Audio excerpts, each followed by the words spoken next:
There was a publication called Red Channels that every studio had, which listed everybody who had any connection with the left, no matter how far left or what it was. And I was called up.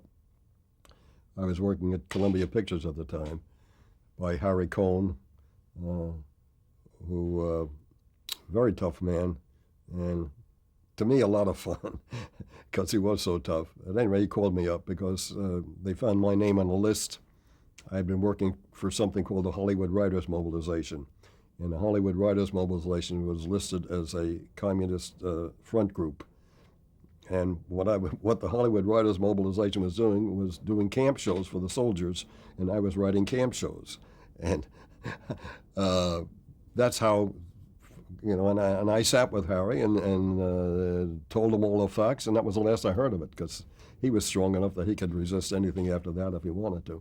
But I know I had a lot of friends who were not as fortunate. I had friends who were affected by when he was naming the names, and I knew many of the people who were later said that they had a membership in the Communist Party and were card-holding members and so forth.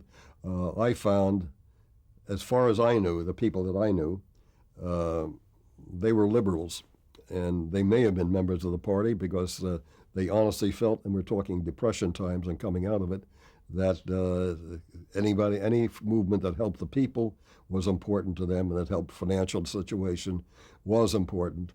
And it was only later I found that a couple of them I knew actually did get paid by Moscow, not very much. And what I don't know, and nobody has ever said, in spite of all of the hullabaloo and the activity and so forth during the war and shortly afterwards, I never saw a movie that anybody got any communist propaganda into.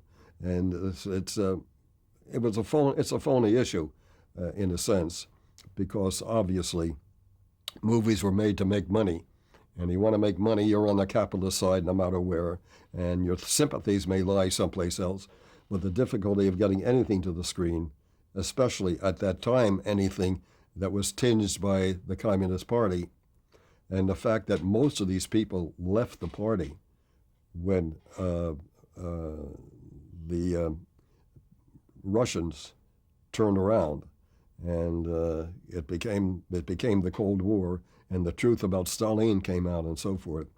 Very few of them today, I would say, have any communist beliefs at all, but they are liberals. And were these the same times, I'm sure they'd be called up again.